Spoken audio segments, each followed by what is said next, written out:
sometimes people are hopeless, right? Like, you also have to realize that's like the 10% of people that life is too short and I can't wait for you to get on the bus too. But like a lot of people at the bottom of their why tree, you can find a common ground, or you can be like, oh, I hear that you're very concerned about the fact that you keep losing power because we keep having all these severe storms, right?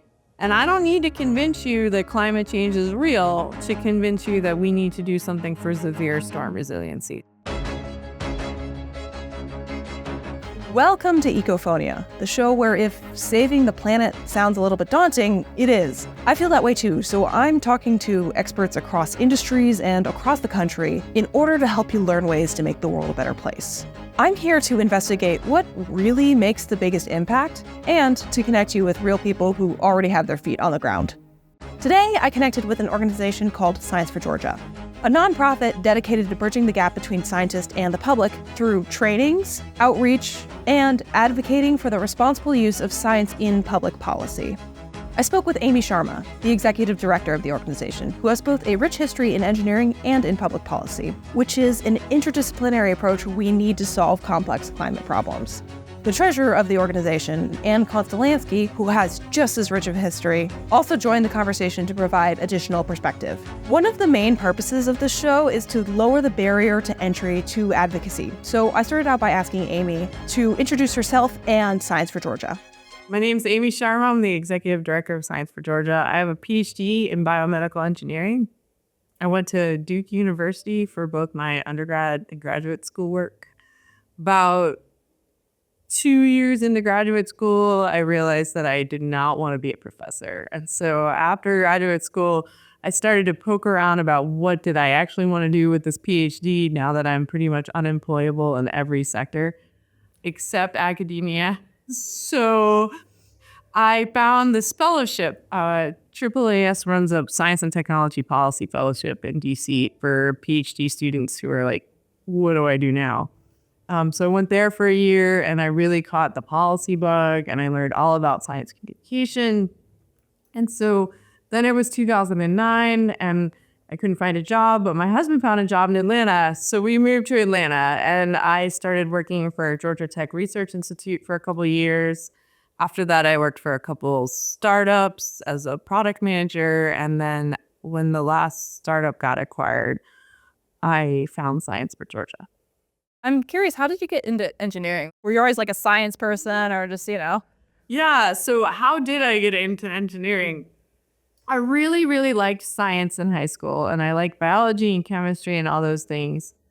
But I really liked applied science a lot more than I liked just like fruit flies and petri dishes and things like that. And so engineering is 100% applied science. Let's take this science that we know and we trust and let's go do something really useful with it. And so that's why I really liked engineering.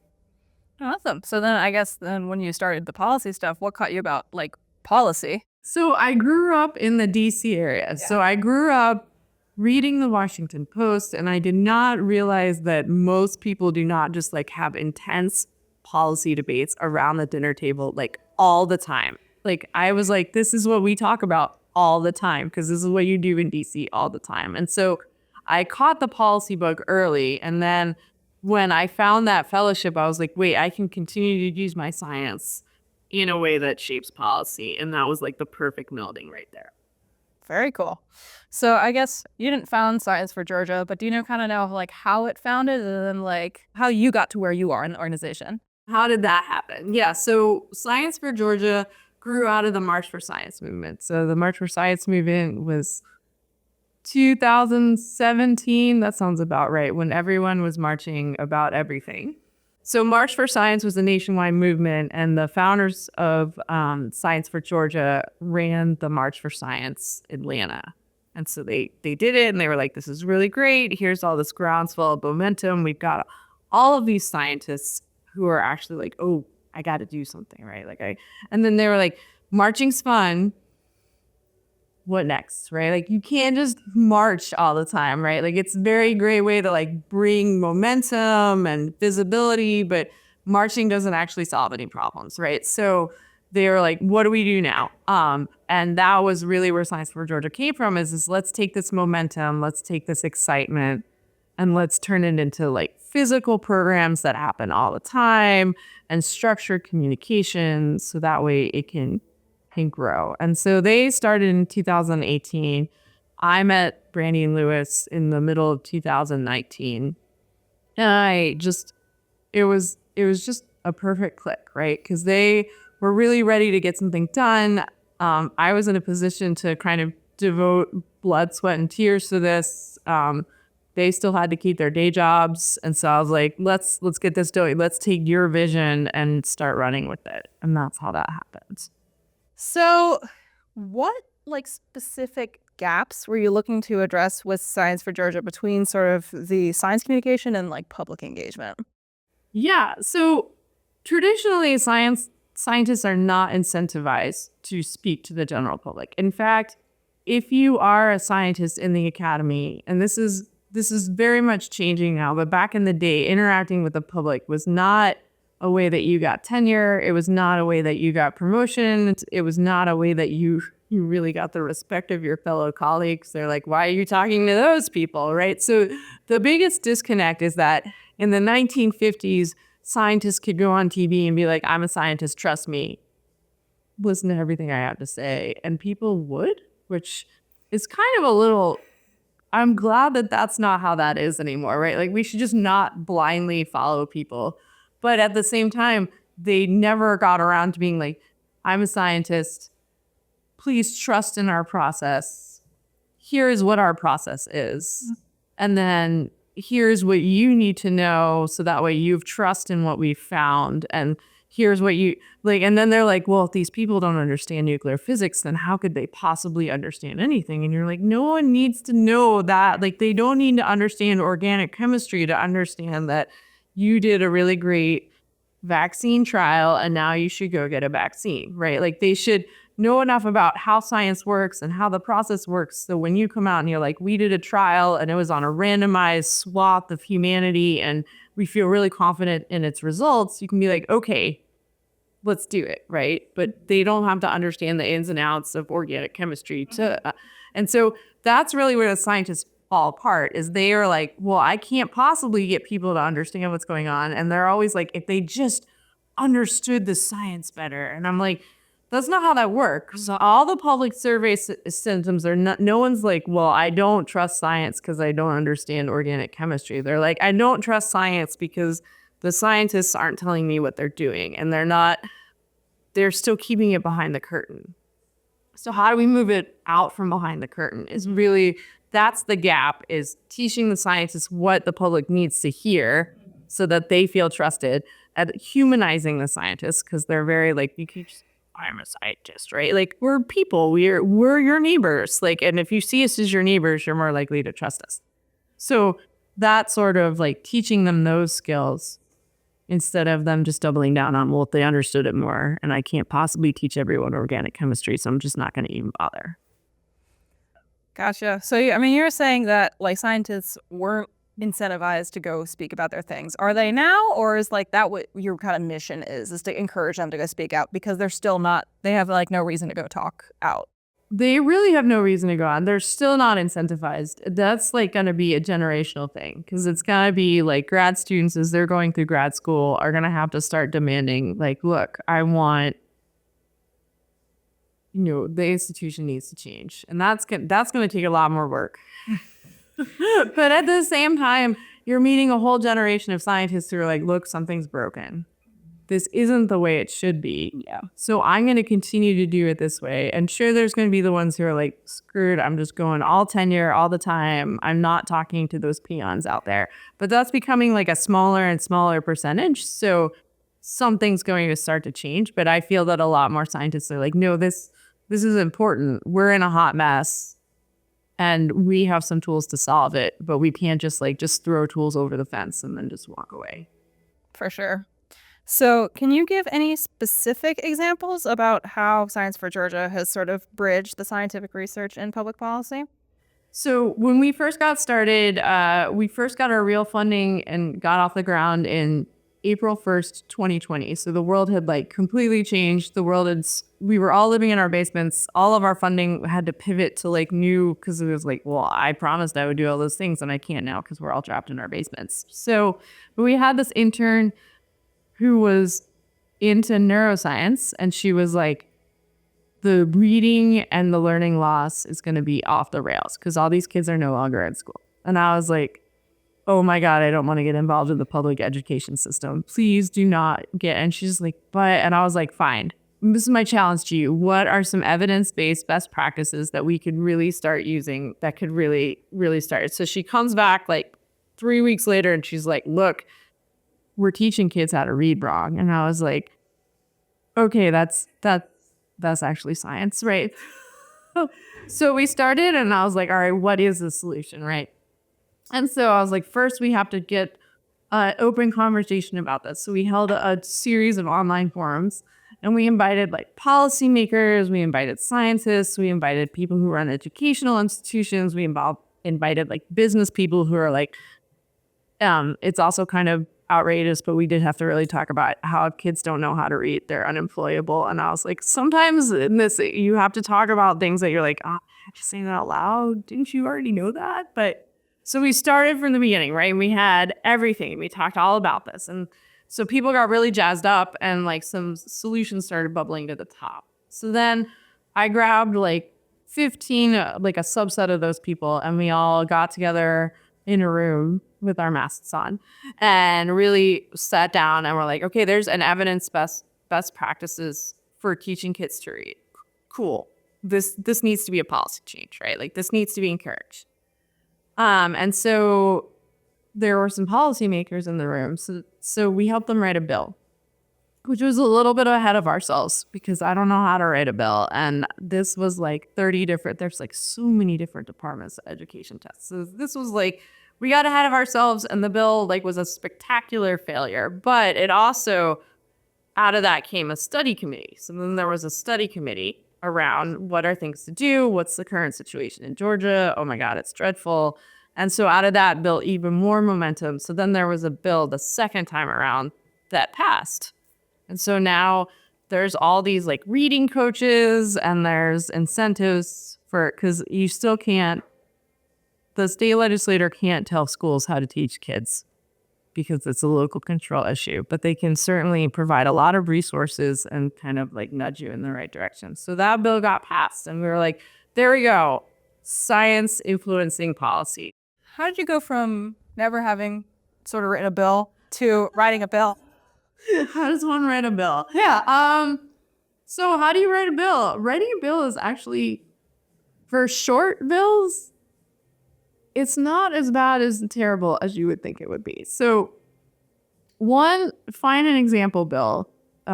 So there's a couple tricks. First, you have to figure out what code section it belongs in. And so the only way to do that is to start asking around, right? There are lobbyists at the Georgia General Assembly that have been there since time began. So when you're like, we're looking at this. So like, it's that code section. So you go and then you find a bill that's like, and they're like, oh, and this other bill 10 years ago did something completely different, but it's kind of the language that you want. So you grab that bill, you strip out that language, and then you kind of like, you fiddle around and you put in some statements and then you're like, here's a bill. And that sounds really simplified.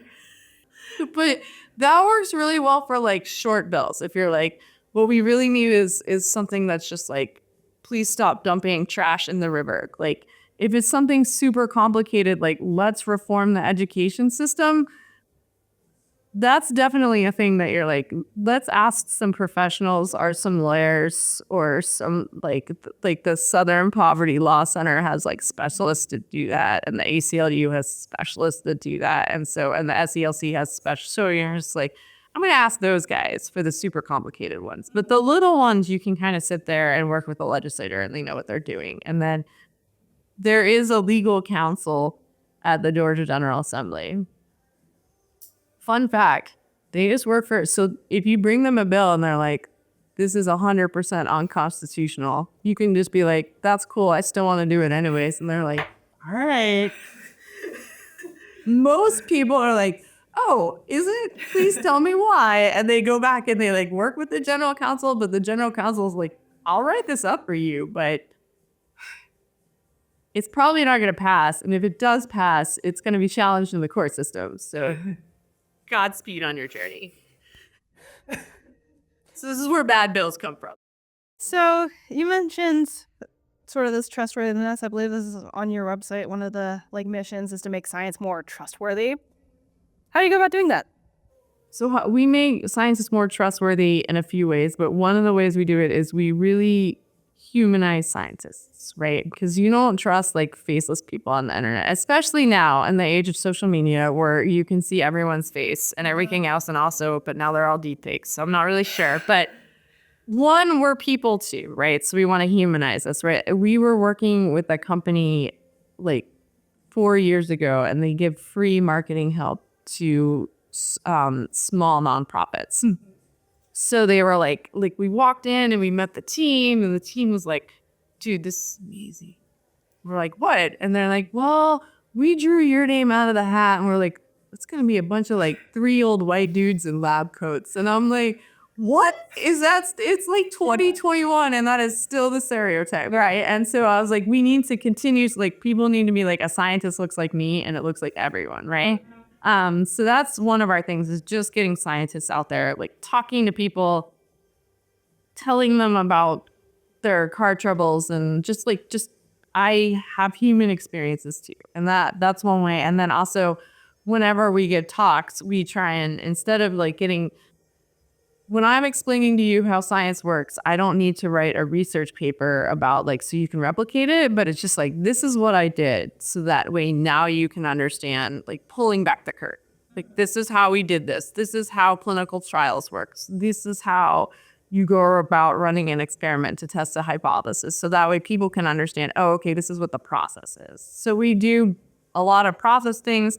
And then we hold a lot of events where scientists are the speakers, just to make them more approachable. So that's kind of the meat of this show.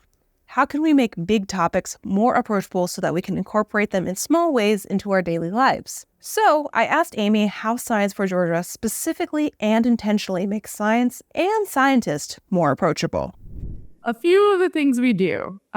So we do a couple things to kind of just get science out there in the public sphere. And so one of them is Georgia Science Junction, where it's just we have a scientist give a talk in a bar or a coffee shop or somewhere, just like approachable. We're all having a beer. They're telling you about everything from like volcanoes to the impact of climate change on mental health to kind of anywhere in between. So that's one way to kind of just get it out there. We do that. We do climate survival trainings, which is more like hands-on, community-oriented, because community building is really important. And also, there's been a bunch of studies about how, since everyone feels kind of helpless in the face of climate change, any sort of like, well, now I know how to plant a garden, makes people feel more empowered and less helpless. So even though, like, if only 2 guys plant a garden, I don't know how much of a dent that makes, but it's still, you built a community and you've given people, and they feel more empowered to go do so. And so any of those activities, though, keeps people showing up, because 95% of policymaking is showing up, right? Because policymakers want to make legislation that's going to make their constituents happy. And if they think a bunch of people are continuously showing up in places, they're like, oh, this must be important, right? Standing behind them are hundreds of voters that are exactly the same way. Maybe I should do something else, right? So getting people out there and activated and showing up at a kind of very low-key, approachable, low barrier to entry then means that when I'm like, cool, there's this bill that's really important, maybe you should write your policymaker and tell them how you feel about it. They're like, oh, okay, I can do that because I already showed up at this other thing. And it's kind of like a funnel, right? Because some of them show up and then only a few of them show up for the policy, but still it's a number greater than 0. Yeah. So engaging with the community and just really just being out there on a regular basis has been one of our number one ways to get things done. Cool. So then how do you get people up that funnel? So you get them to your event. then if you're trying to get them to help with like policy change, is it like through an email list? Is it through like other word of mouth at other events? Like how do you get them up?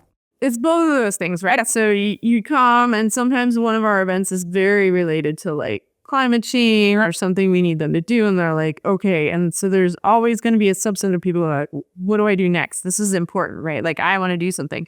And you have to catch them right there in the moment. So you have to be like, cool, yes, please sign up for the email list. We have like a specific activator catalyzer email list that goes out. But the other thing is just like, great, right now you can go home and you can do this one small action. Mm-hmm. The plastic plague is awful. Please just switch to a reusable water bottle, right? Like do this one thing and you've made a difference, right? And then, but now, for those of you that are really psyched up to do something, here is a letter that we have 95% written for you about what should be done at a policy level. I need you to take this and personalize it and send it to your actual representative, right? Because then you've removed all the barriers to entry. Because people are like, well, what do I write to my representative? Yeah. How do we do that, right? And you got to give them a little bit of a script. And representatives don't like form letters. So you have to be like, here's your 95, but I need you to put your name and address on it. And please put in a story about your Aunt Louise or like why you think this is important to you. So they know that, yeah, you grabbed a letter off the internet, but it was so important to you that you at least spent 5 minutes like changing 2 paragraphs in it. So that's really helpful. And then I'm like, if you're really jazzed up, send a postcard. Or we had days at the Capitol, and it's like, if you really want to meet your representative, we are there to hold your hand while you do that. Because that's another, like, it is the people's house, and you are more than welcome to come to the Capitol, but that is a super intimidating structure, right? So we're here. I'm going to help you find your representative. I'm going to stand there with you as you shake their hand and realize that they're 98% of the time super nice, relatable people. Every once in a while, there's like someone super cranky, and I'm like, I'm sorry. But these are people too, right? And that's the same, like, now you've humanized the policymaker. It's at this point Anne Costolanski joins our conversation to enhance the discussion with fresh, collaborative viewpoints. I'll allow her to introduce herself. My name is Anne Costolanski. I'm the treasurer for Science for Georgia. I'm an applied mathematician. Got my PhD in 2013. Moved down here to the Atlanta area for a job, and met Amy actually through that job. And then with Science for Georgia first as the chair of a partner group, and then came on as a board member, and then became treasurer, I think about 1.5 years ago. What drew you to Science for Georgia? Part of it was the connection, but Science for Georgia also, their mission kind of spoke to me. I like the idea of increasing good science and public policy, and certainly both helping scientists communicate better with the public and also giving the public more access to good programs and interesting talks. Since this show is all about lowering the barrier to entry for sustainability work, I am interested in how organizations are promoting involvement in that area, and I wanted to dive deeper into the aforementioned climate survival trainings. As Amy explains, these were originated by Science for Georgia's Director of Advocacy, Michael Tchaikovsky. That was Michael's brainchild. They came to me and were like, we need to be out there. We need to be activating. So basically all it is once a month we have a thing that's super accessible and people learn a skill. So they either learn gardening or composting or rain barrels or how to fix a moped or how to fix a bike or basically anything for the purpose of feeling more empowered that I can reduce, reuse, recycle, get something done. But then also I've met a bunch of like-minded individuals who also think this is kind of cool. So we're building community and awareness at the same time.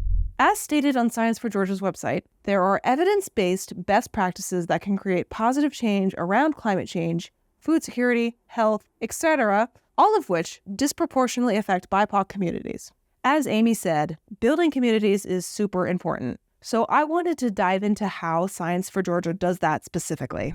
That's kind of the meat of the matter, right? And so part of the reason people feel disconnected from science and they feel disconnected from everything is that they have not had a voice in any of this for such a long period of time. And so as we sit there, part of what Science for Georgia does is look for the biggest levers, right? Because there's a million solutions to every problem, but what's a solution that's going to have a really big impact for a bunch of people?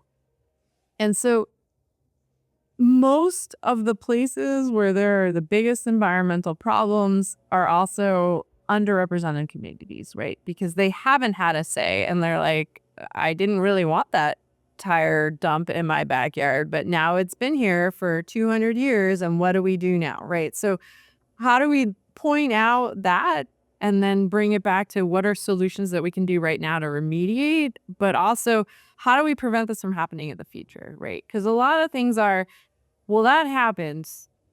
So what do we do now? How do we make sure that you don't get another tire dump or you don't get another super polluting factory or all these things? And what are these things that they keep shoving at people in the name of, well, we created some jobs for you. And I'm like, did you know? Is it really a good job if in 10 years everybody's got asthma and kidney disease, right? Like, sure, there were some jobs, but they're low paying jobs. And now since they don't have health insurance, it's like a downward facing spiral. So what are the things that we can do to really start nudging out of the downward spiral and into an upward spiral? Do you specifically try to host events in those areas, or is there a way you try to engage those communities more so? Yeah, so that's tricky, right? Because as you're sitting here at this table, Anne and I are very blonde and very white and not very marginalized. Let's be honest. We're a bunch of Karens, right? So how do we, and you're very aware of the fact that the well-meaning Karens show up and they're like, well, you should do this. And you're like, that is not, so number one is if we're going to go try and engage in a community, let's find a community group that's already working in that community, right? And then instead of walking in and be like, you have these 10 things wrong in your neighborhood, doesn't that suck, right? It's just like, what concerns you? Let's have a community event where all we do is sit there and just listen to everything that you have to say about what's going on in your community, right? Because then it's like, the biggest problem scientifically could be the tire dump, but in everyone's mind, their biggest problem is that the trash collection never comes on time, right? And it's like, well, crap, right? If you want to engage a policymaker, you have to get the policymaker to engage on something that's actually really important to them first, right? We can get to the tire dump, but if your trash isn't coming on a regular, well, that's awful, right? Let's fix this first problem and then you're building trust. And then you're talking to them, right? And then it's just like, what is it? And we don't start in a community unless we know that we can stay there for a while. Because scientists come in and they collect a lot of data. And then they never report back on that data to the people that they collected it from. That does not build trust. And then two, they just disappear. And people are kind of over that, right? So it's like, all right, cool. We came. And now we've come back and we've addressed this thing that you asked us to address. Cool. Now what next? It's a stepping stone that we're doing together, as opposed to me just being like, well, science says that you must do these things. They're like, I don't care about those things. So I mean, maybe that's part of it is listening, but what's the biggest lesson you've learned from this sort of intersection of science and social justice? The biggest thing we've learned is listening. 100%. It's listening, and then it's keep coming back. Both of those are that thing, right? And it's just because also, if you think about it, climate change is a giant disaster and the world is on fire everywhere. And so if I listen and I do a thing that I'm like, that's not what would have been at the top of my list, it's still a thing. And we've made every time we do something, we've made positive change in the right direction. So it's listening, and it's 100% showing back up again. I love that. Another interesting thing that Science for Georgia does is the Environmental Justice and Climate Protection Conference, a conference that brings together all sorts of groups to break information silos through information sharing and finding solutions to improve the health and environment for all Georgians. That grew out of the fact that it's kind of a roll up of all of our mission areas, right? Because we need scientists out there learning communication skills, and we need them talking to the general public, but then we also need to hear from the general public, and we need to get everybody together in the same room who don't typically talk to each other. So the whole point of it is like every time when I hear from people, this is great, I just talked to a person that I never would have talked to before in my life, I'm like, great, we're accomplishing our mission. Even if like nothing else gets accomplished, but you met people outside your little sphere and silo where you usually operate, this is great. We've opened doors and conversations. And so it started with a friend of mine who was at Dogwood Alliance, because she was like, I really want to have a conference. I was like, I knew too. I was like, let's do it, which is a lot, as you know. Holding a conference is a lot. But just let's, and then because we're a science organization, I can invite a lot of people to come talk through the neutral lens of science. And it feels like so much more like we're just here to talk about facts and establish like what's going on, and no one's going to get accused of anything. And it's really spiraled into something that's pretty awesome, right? Like we're getting people showing up, we're getting people from like civil rights organizations, which is also a thing that also shocked me 3 years ago was there's the environmentalists and there's the social justice people, and they never hang out. And I'm like, you guys are fighting the same fight. Like, why are you not hanging out more together? And so getting those two people in a room together, even though they're like, dude, this guy wants to save the environment because he just wants to keep hunting in it. And I'm like, that's cool though. We need him. The number of people I work with that like in the backdrop of their Zoom calls are shotguns or like a dead deer. And I'm like, this is not what I thought I was getting myself, but like, they want to save the environment so they can keep hunting, but like, right. And I'm like, but it takes everyone. Well, and the fact that we have such a broad network now of different groups. I mean, I was impressed when I joined. I went through the list of partners, and the amount of water organizations in Georgia is amazing. But, you know, the network that you're building with this conference and others, I think is just really cool. When there is an issue that comes up, we've got a diverse group of people that we can contact, from the people with deer heads on the wall to those who, you know, don't eat anything that probably moved, you know, in like the last. Ever. Right, exactly. So I guess, I mean, you mentioned bringing people together who have never met each other, never worked together. Out of curiosity, who are like some of the like people you'd never expected to meet and talk to that you end up working with a lot that you glad you made the connection with? For sure, when I got into this, the sheer amount of hunters, but we do live in Georgia. So like after the first one, I was like, yes, like, I don't know why it was such a shock to me, but now I'm like, of course, yeah. Like, duh, right? Like, so that was definitely one. And then working with social justice orgs when you're a bunch of like geeky scientists, also, I'm kind of excited that they're like, no, I'm glad you're here, right? Because it's like, sometimes I sit there and I'm like, this is a meeting where I am just going to listen because I have none of these lived experience. I have none of these, but I'm really excited that they've invited me into their space and they're happy I'm here and they're happy I'm listening. And that's a big, because I don't have any of those lived experiences and it's really kind of hard at times, but at least I'm listening. So that also, I'm really glad I've made those connections and I'm really glad that we haven't screwed it up yet.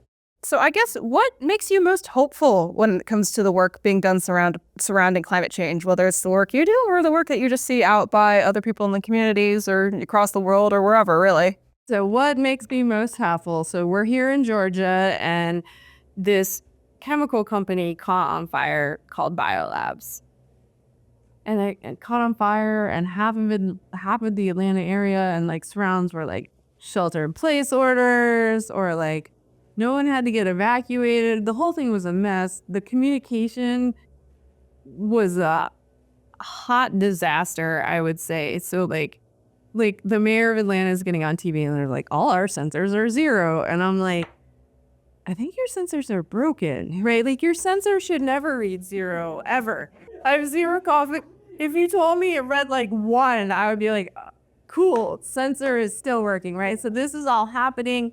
It's a disaster. It turns out these people are an example of everything that's wrong with environmental regulation in Georgia because they've had like a million post violations and they haven't been shut down yet. And they just been getting slaps on the wrists and all this stuff, right?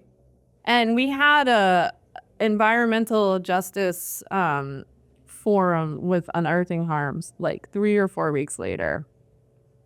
And somebody asked at the end of that, like, man, is it going to get any better? And every single panelist was like, no, things are looking up. And I was like, this is awesome, right? And so what gives me hope is, one, the biolabs fire.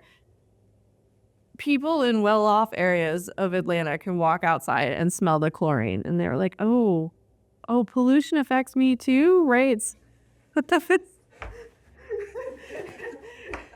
Like, you're like, yes, it does. But like, it was really like helpful. So like, brought it to the forefront of everyone's mind. And like, also then like Hurricane Helene happened and all these things keep happening. And more people are standing up and they're like, oh, we got to do something, right? And they're like, how do I help? And so now instead of when you go to things, and Anne could probably marry, sometimes you go to like a women's conference and it just evolves into like a man bashing disaster. Yeah. And you're like, oh my God, why am I even here, right? And so I would say that all of the like times we get together, sometimes you have to have your 15 minutes of like, what? But then everybody's like, no, what do we do next? How do we move this forward? What are the positive steps we could take? And in most of the places that I'm at now, it's like, yes, we will acknowledge this is a dumpster fire.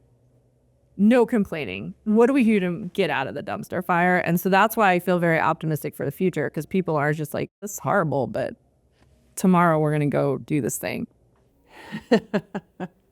Well, I was actually thinking of, again, the number of organizations in Georgia. I mean, we're relatively new. I don't know how long some of the other ones have been around. I guess, and I should know the date, 2016, right? That's first 2018. 2018. Okay, 2018. I guess 2016 was the catalyst. The tail end of 2016 kind of just kicked off a lot of Yes. We were getting organized in 2017. Yeah. Well, but the event that I met you at, Anna, was Root Local, and I know they haven't been around for that long either. So there's a lot of established organizations in Georgia around, waterways and land. But I like meeting people, as I said, networking and talking to people. And some of the organizations that I've met people at are relatively new, and they're, everybody's tackling something a little bit different. But in my mind, it feels like more people are starting to stand up and find a cause and get committed or start an organization. What are some of the biggest challenges you guys faced when trying to communicate complex scientific ideas? Yeah. Woo. Is it just that they're complex, That's a big question, because that's really even outside of the scope of Science for Georgia. I will say the biggest challenge in general with scientific communication is the sheer number of people who don't have an open mind. Because I feel like a lot of people are like, well, I already researched this. And I'm like, by research, does that mean you spent like 2 hours on Reddit, like in your own little echo chamber, just like being like, well, I told you that this was going to kill you. And I'm like, no, right? So like, how do you do that in a way that's not judgmental? Because that's not going to help, right? So like, how do you listen first? And then how do you lead with the facts or try and meet them to where they are? You can prove anything you want on the internet. And I do feel that some people are getting better at understanding that just because someone said that doesn't make it true. But there is a lot of people out there that are just like, well, Reddit said so. And I'm like, that's right. So I would call that my biggest challenge. If the biggest challenge is kind of like having an open mind. How do you get people to have an open mind? Like, that's not easy. I wish I had an easy answer. If we had an easy answer, we wouldn't be sitting here in this room today. So how do you get people to have two things? Listening to what they have to say, because then they feel validated, right? Like just cutting them off in the beginning is just like, well, then if you're not listening to me, why should I listen to you, right? So just basic human decency there. But then keep asking why. Sometimes people are hopeless, right? Like you also have to realize that's like the 10% of people that we're just, I'm sorry, the life is too short and I can't wait for you to get on the bus too. But like a lot of people, you can finally, at the bottom of their why tree, you can find a common ground, or you can be like, oh, I hear that you're very concerned about the fact that you keep losing power because we keep having all these severe storms, right? And I don't need to convince you that climate change is real to convince you that we need to do something for severe storm resiliency. So like, don't have a fight about something that doesn't matter.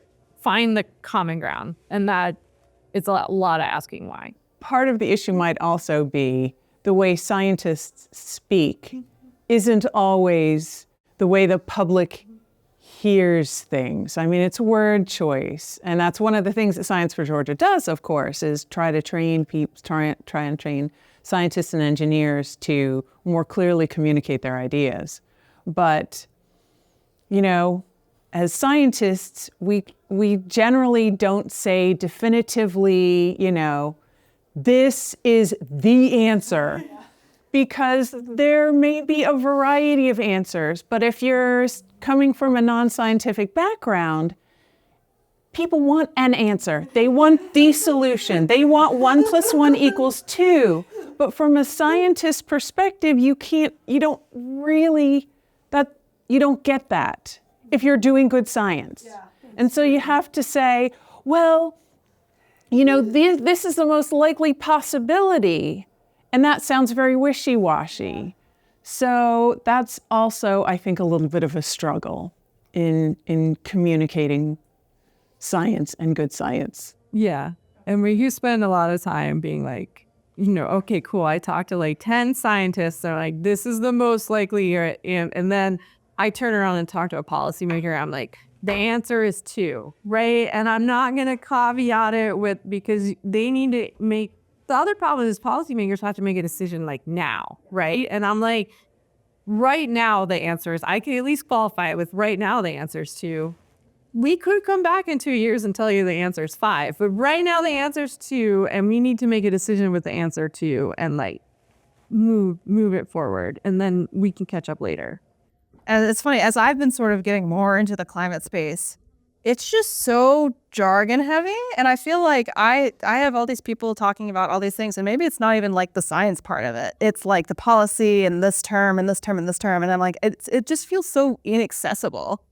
And I don't know, it might just be a science communication issue, which is what you guys are working on. Because it's like, it can be the people who are in it know all the words.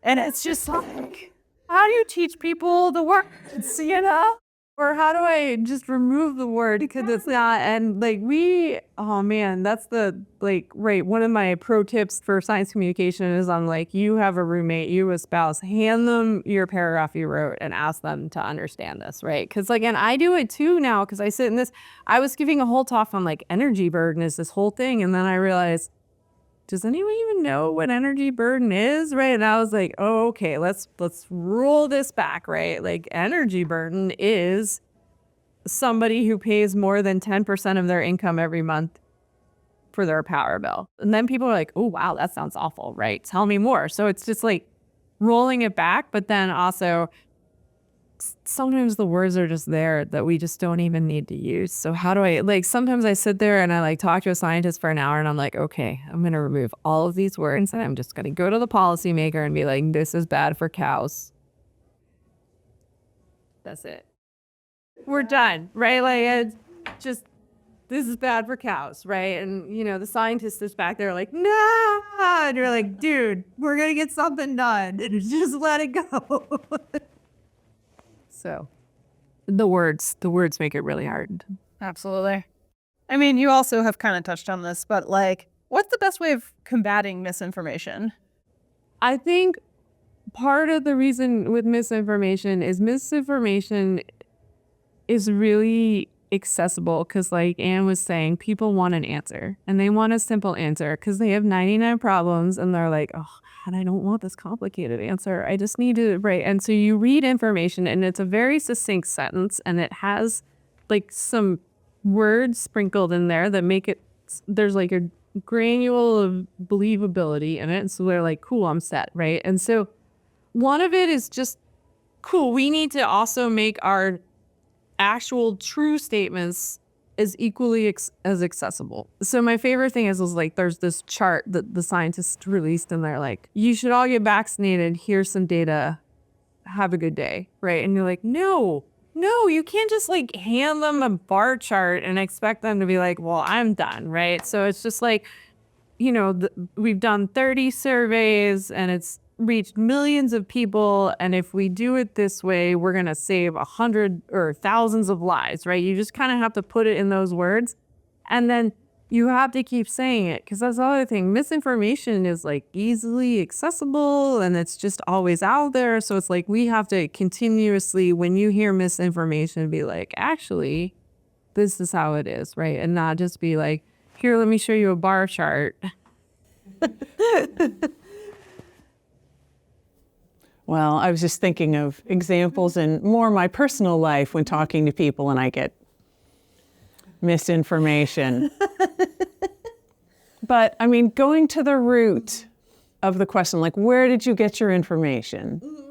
And then kind of working back from there. If there's a logical way, but I'm very logical. So if someone gives me a piece of information, if I can get the source, and then we can go through, okay, what's logic step number 1? Okay, now let's bottom basement from, ground that we both agree on, like you were saying earlier, find common ground. And then build up, logical step after logical step. And eventually you get to a point where there's disagreement between what they've come up with.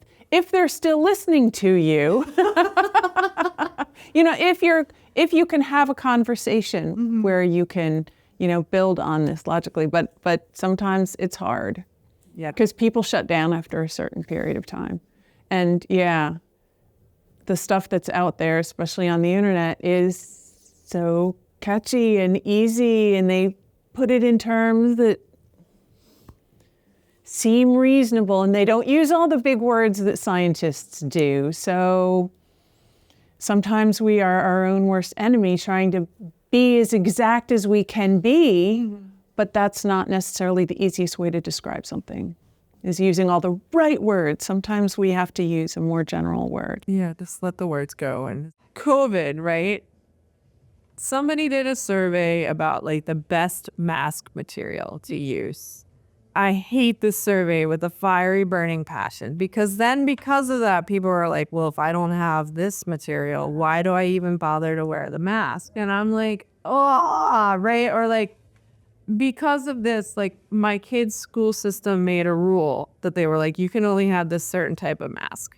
That certain type of mask was horribly uncomfortable for a lot of kids. So I sent my kid with that certain type of mask and they wore it under their chin the whole day. And every day their kindergarten teacher's like, can you get it? I'm like, look, if you want them to wear a mask, I can send them this other mask that they will sleep in. They like love this mask. And they're like, well, that one's not allowed. I was like, so your option here is 80% effective because they're wearing a slightly less good fabric, but at least they're still wearing it, or 0% effective. And they're like, well, we're going to go with the 0% option. And you're like, I can't, right? And it's like, so sometimes, like Anne's saying, we're our own worst enemies, because I was like, that study was also done on like 3 people. It was like a crap, like it was just kind of, they were like doing something in a hurry to kind of like help people out and be like, you should really aim for this. And people took that as an excuse to be like, well, if I can't get this, I'm just not going to wear any others. And I'm like, that was also not the intent of the survey. That was not right. And it was just a whole mess. So we get in the way of ourselves a lot. I mean, that also, I guess, leans into the people wanting the exact answer, right? it's like, this is the most likely, we don't want that. We want this is the answer. So I guess that's why people latch on to stuff like that. Right. And they're like, well, they said this was the best one. So and I'm like, crap. Right. And so, but I was like, if the people who had released the study had been like, yes, this is the best one, which means we should be supplying our healthcare workers with this because they're the most exposed. But if you use any of these other materials, you're being a good citizen and helping. Like, I don't know if you've noticed, but sometimes now I see like they'll release a study about like the best time of day to exercise. But always at the end of the article, they're like, but guess what? Any time of day to exercise is a great time of day if that's when you're exercising. Because they're like, not exercising at all is a terrible plan. But if you can't do it at exactly 8:05 a.m., please just exercise. And like, so at least now they're starting to like follow it up with like, if you're a pro Olympic athlete, you should, exercise at 8:05. But if you can make it to the gym today, do it, right? And so I think they're starting to get a little better at that. So what future projects or initiatives are you most excited for Science for Georgia? So in the past 6 months, or a year, I guess, we've kicked off this initiative called Data for Georgia. There is so much data out there, and the government is required to release it to you. It's like publicly available, except it's publicly available in like an Excel spreadsheet. Or my favorite is when they're told to put it on the internet as a PDF. So they print out the PDF, the Excel spreadsheet, and then scan it back in as a PDF. I feel this does not come from a place of maliciousness. It just comes from a place of like, that's how we've always done it, right? So like, there's data, but like a normal human can't use it. And so what we do is a mixture of anecdotes and facts, right? It's like, because you start with the anecdote, it's kind of like a journalism story. We can then go in and find the data and find the publicly accessible data and turn that into a story coupled with the bar charts. I was making fun of bar charts a minute ago, but like you do at the end of the day need the facts. Like, yes, according to these EPA gauges, this river is just off the charts with E. coli. We should 100% be doing something. That is why everybody along the riverbanks keeps getting sick, right? Like there is an actual reason for it. Let's go get something done. So I'm really excited about that initiative and that it gets a lot of young kids engaged because they all want to do data analytics these days. That's the like new hotness, right? So that gets them engaged. And then at the same time, community members are like, thank you for verifying. I now have a lot of credence when I go ask someone for something, and that really helps them too. I'm excited about that initiative. And then sort of, I guess, wrapping up, what would you say to the person who wants to learn more about science, wants to be an advocate, but doesn't know how?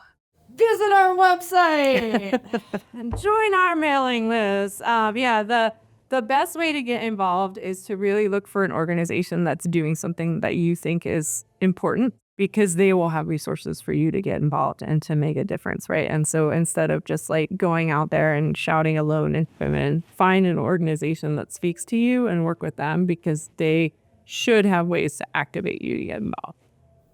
And go to their events. Which is where I met you, which is how I know Amy. Like, go to the events, sample them, see, what they do, and if they really do what they say they're doing, or, maybe they're doing something adjacent and you can get them involved, or you can find another organization that's more on point for what you're looking for. But there's a ton of organizations out there. And they're all doing good things. And I would say 90% of life is showing up and 90% of advocacy is showing up. Just sheer numbers of people being like, this is important to me that I bothered to take time out of my day to tell you about it is very powerful. So that's finding a place and showing up is the number one way to make a difference.